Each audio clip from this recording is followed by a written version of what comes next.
வணக்கம். நம்ம ஏதாவது தீமை பண்ணா, அது தீமை பண்ணியே அது சரி பண்ண முடியாது. ஒரு நல்லது பண்ணி தான் சரி பண்ணலாம். அதுக்கு ஒரு கதை இருக்கு. நம்ம பூசணிக்காய, பெரிய பூசணிக்காய சோத்துக்குள்ள மறைக்கிறது அப்படின்னு சொல்லுவாங்க இல்லையா? அது எல்லாரும் நெனச்சிட்டு இருக்கிறோம். பெரிய தீமை பண்ணிட்டு அத ஈஸியா சிம்பிளா சொல்லிட்டு போவாங்க, சால்வ் பண்ணிருவாங்க. அதுக்கு தான் அப்படின்னு நம்ம நெனச்சிட்டு இருக்கிறோம். ஆனா அது அப்படி இல்லையாம். ஒரு கதை இருக்குது. அந்த காலத்துல ஒரு பெரிய பணக்காரர் ஒருத்தர் இருக்காரு. அவர் வீடு பக்கத்துல ஒரு ஏழை வீடு, ஒரு குடிசை வீடு இருந்திருக்கு. அந்த குடிசை வீட்ல கூரைக்கு மேல ஒரு பூசணிக்காய் அவரு பயிரிட்டிருக்கிறாரு. அந்த பூசணிக்காய் வந்து பெரிய பூசணிக்காய் வந்திருக்குது. இந்த பக்கத்து வீட்டுக்கார் பணக்காரருக்கு ரொம்ப ஆசை. பூசணிக்காய்னா ரொம்ப பிடிக்குமாம். அப்ப அவர் வந்து ஒண்ணு எனக்கு தர்றீங்களா அப்படின்னு கேட்டுக்கணும். இல்லைன்னா காசு குடுத்தாவது வாங்கிக்கணும். 2மே அவர் பண்ணாம ஒரு ஒரு நாளு தெரியாம அத எடுத்துட்டு வந்து வீட்ல குடுத்து சாப்பிடவும் செஞ்சுட்டார். நல்லா சாப்பிட்டார். சாப்பிட்ட உடனே அதுலேருந்து அவங்க வீட்டுக்கு என்ன பேருனா, யாராவது ஏதாவது வீட்டு அடையாளம் கேட்டாங்கன்னா, அந்த மாணிக்க வீடு எங்கப்பா இருக்கு அப்படின்னு கேட்டா, அந்த பூசணிக்காய் திருடுனாங்கல்லங்க அவங்க வீட்டுக்கு பின்னாடி. என் ஃப்ரெண்டு வீட்டுக்கு உனக்கு வழி சொல்ல தெரியுமா அப்படின்னப்போ, அதாங்க அந்த பூசணிக்காய் திருடினார்ல அவங்க வீட்டுக்கு போய் லெஃப்ட்ல போய் ரைட்ல போனா அந்த வீடு. அப்படி எல்லாரும் ஒரு அடையாளம் என்ன வச்சுட்டாங்கன்னா, பூசணிக்காய் திருடின வீடு அப்படின்னு அடையாளம் வச்சுட்டாங்க. அது ஒரு தலைமுறையாச்சு, 2 தலைமுறையாச்சு, 5, 6 தலைமுறை ஆயிட்டும். அந்த பேர் மாறவே இல்ல. இதே தான் அடையாளமா இருந்திருக்கு. அந்த பேரன்கள்லாம் வந்து ஃபாரின்ல போய் படிச்சுட்டு வராங்க.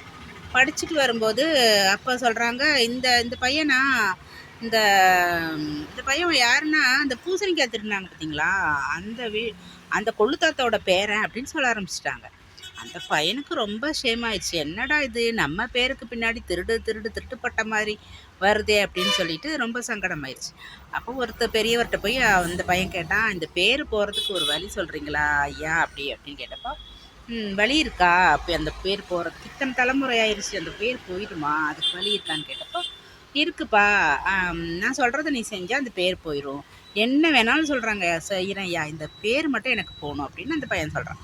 அப்பா அவர் சொல்றாரு, டெய்லி ஒரு 50 பேருக்கு சாப்பாடு போடுவியாப்பா அப்படின்னு. 50 பேருக்கு இல்ல. எனக்கு எனக்கு இருக்க காசுக்கு நான் 100 பேருக்கே சாப்பாடு போடுவேன்யா.